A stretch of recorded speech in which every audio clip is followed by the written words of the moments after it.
पीले दांत वाली बहू। रंजना कभी ब्रश नहीं करती थी।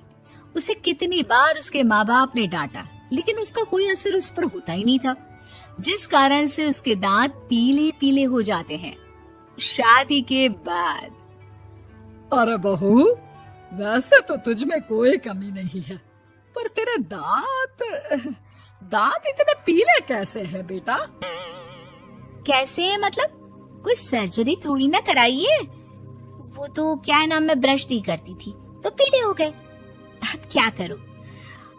आप कहे तो लाल करवा लूं या फिर काले? यार ये क्या है, क्यों माँ से लड़ रही हो? लड़ रही हूँ? अरे मैं लड़ रही हूँ या ये बोल रही है कि दांत पीले हैं, पीले। अरे तपस्या थोड़ी ना की है इन्हें पीले करने के लिए। बकायदा ब्रश नहीं किया है 20 साल तक, तब जाकर। छी, कैसी बात कर रही हो?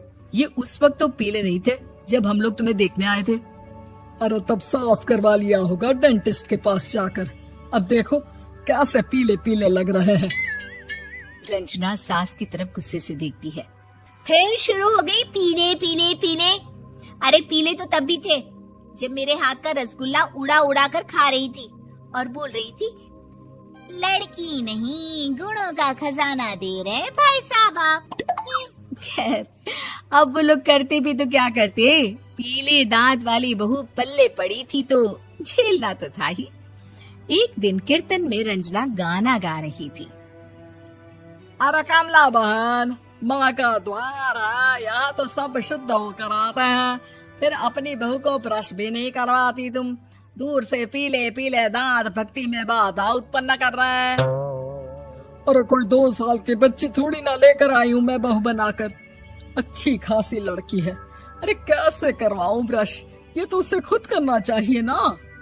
अब माँ बाप तो इसके जैसे तैसे निपटा दिए, ये नहीं सोचा कि सास कैसे संभालेगी।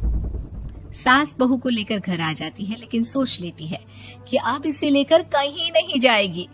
अगले रोज बहू कहती है, अरे क्या हो गया, मंदिर नहीं जाना क्या?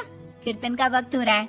मेरी मधुर वाणी से कान्हा जी जागते हैं और सोते हैं। आप तो जानती है ना उनकी भक्ति में कितना मन लगता है मेरा। वो क्या है ना, तबीयत ठीक नहीं लग रही है मेरी, आराम करूंगी मैं। तबीयत ठीक नहीं लग रही? अभी तो मिथुन के गाने पर नाच रही थी आप, और अब बोल रही है कि तबीयत ठीक नहीं लग रही। अरे भक्ति में मन लगा लो सासू माँ, ऊपर जाना है, क्या मुंह दिखाओगी आप? हाँ? सास को बहू की बात पर गुस्सा आ जाता है। मैं क्या मुंह दिखाऊंगी, इसकी चिंता तो ना कर, समझी? अपने मुंह की चिंता कर, जो ये पीले पीले दांत लेकर हर जगह पहुंच जाती है। पता है लोग कितना मजाक बनाते हैं। ना जी ना, मैं नहीं जाना कहीं तेरे साथ। तो ये बात है। कोई ना, मत जाओ, मैं अपने कमरे में ही बैठकर भक्ति कर लूंगी। ऊपर वाला दांत थोड़ी ना देखता है, मन देखता है, भावना देखता है। और अरे बस बस, तू सब कुछ दिखा, बस ये सफेद चमकदार दांत ना दिखाना किसी को, है? जा यहाँ से। बहू को सास की बात का कोई फर्क नहीं पड़ता, वो तो जैसी थी वैसी ही रह जाती है। सुबह नहाकर किचन में खाना बनाना, फिर खाना खाना, कीर्तन भजन करना और सो जाना। एक दिन, माँ जी मैं सहेली के घर जा रही हूँ, शाम को लेट आऊंगी। हाँ हाँ तो जाना, मैंने कौन सा तेरी आरती करनी है घर पर बैठकर। रंजना सहेली के घर जाती है, जहाँ वो पार्टी में जाने की तैयारी कर रही होती है। अरे शिखा, कहाँ जाने की तैयारी कर रही है? मैं गलत वक्त पर आ गई क्या? अरे नहीं यार, उल्टा सही वक्त पर आई है। मैंने ये साड़ी और ज्वेलरी निकाली है यार, शाम को इनके ऑफिस की एक पार्टी में जाना है। बताना कैसा लग रहा है ये सब? नहीं यार, इस ड्रेस के साथ तो वो वाली ज्वेलरी अच्छी लगेगी। हाँ हाँ सही बोल रही है, मैंने ध्यान ही नहीं दिया। वैसे तो हमेशा से मस्त फैशन सेंस रखती है। तो बड़ा जाती होगी ना पति के साथ पार्टी में। रंजना कुछ नहीं बोलती, बस सोचती है कि यार काश ये बात सही हो जाती। पर मैं क्यों नहीं जाती पार्टी में? क्या इन लोगों की कोई पार्टी होती नहीं होगी? रंजना घर आती है और रात में पति से सवाल करती है, एक बात बताइए, आप मुझे किसी पार्टी में क्यों नहीं ले जाते? क्या आपके यहाँ ऑफिस में पार्टी नहीं होती? पति बेचारा क्या कहता कि दांत पीले हैं तुम्हारे इसलिए।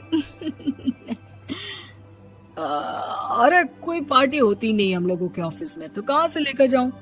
और मार्केट, मॉल, कहीं वीकेंड घूमना, कहीं तो। अरे यार, सारे हफ्ते में एक छुट्टी मिलती है, तो सोचता हूँ कि आराम ही कर लूं। क्यों? रंजना मन मार के रह जाती है। पहले कभी सास के साथ मंदिर जाया करती थी, लेकिन वो भी सास ने ले जाना बंद कर दिया। घर बैठी बैठी रंजना बोर हो जाती है। तभी उसे आइडिया आता है और वो मायके जाने का सोचती है। सासू माँ, 2 दिनों के लिए मम्मी के घर जा रही हूँ।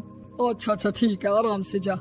और हाँ, माँ से कुछ अच्छी आदत सीख कर आना कि कैसे शरीर के हर भाग की तरह दांतों की सफाई भी जरूरी होती है, समझी? शुरू हो गई ना आप। वो लोग आपकी तरह नहीं है कि छोटी छोटी बात का बतंगड़ बना दे। उन लोगों के लिए मैं मायने रखती हूँ, ना कि मेरे पीले पीले दांत। रंजना माँ को बिना बताए उन लोगों को सरप्राइज देती है, लेकिन जैसे ही वो दरवाजे पर पहुंचती है, अंदर देखती है कि घर वाले कहीं जा रहे होते हैं। अब माँ, काश रंजना दीदी के दांतों वाली प्रॉब्लम नहीं होती, तो वो भी हम लोगों के साथ चलती ना बुआ जी की बेटी की शादी में। हाँ बेटा, लेकिन अब उसे कौन समझाए कि उसको उसके पीले दांत नहीं दिखते, लेकिन उसके आसपास के लोगों को कितना एम्बैरेसिंग फील कराते हैं। मुझे तो कितनी बार उसके स्कूल की टीचर ने शिकायत की कि उसके साथ कोई लड़की बैठना भी नहीं चाहती, और ना ही कॉलेज में कोई उससे बात करना चाहता था। लेकिन पता नहीं क्यों उसे ये बात समझ में ही नहीं आती। कोई कमी नहीं है उस लड़की में, बस यही कि दांत पीले हैं। वो तो भला हो जीजा जी और उनकी माँ का, जो दीदी को जैसी है वैसे ही रखा हुआ है। रंजना को अपने घर वालों की बात सुनकर बहुत दुख होता है। वो सोचती है कि वो क्या करे, लेकिन फिर वो सीधा डेंटिस्ट के पास जाती है, अपने दांत चमकाती है और कसम खाती है कि वो रोज ब्रश करेगी। अरे क्या हो गया? तुम तो 2 दिनों के लिए गई थी ना। पर कोई ना, अच्छा है, चलो आ गई तो। रंजना सास के सामने आकर खड़ी हो जाती है और पूरी स्माइल करती है, उसके चमकदार दांतों को दिखाती हुई। चले मंदिर। माँ, मुझे माफ कर दीजिए, मैंने आप लोगों को बहुत एम्बैरेसिंग फील करवाया। मैं आज से रोज ब्रश करूंगी।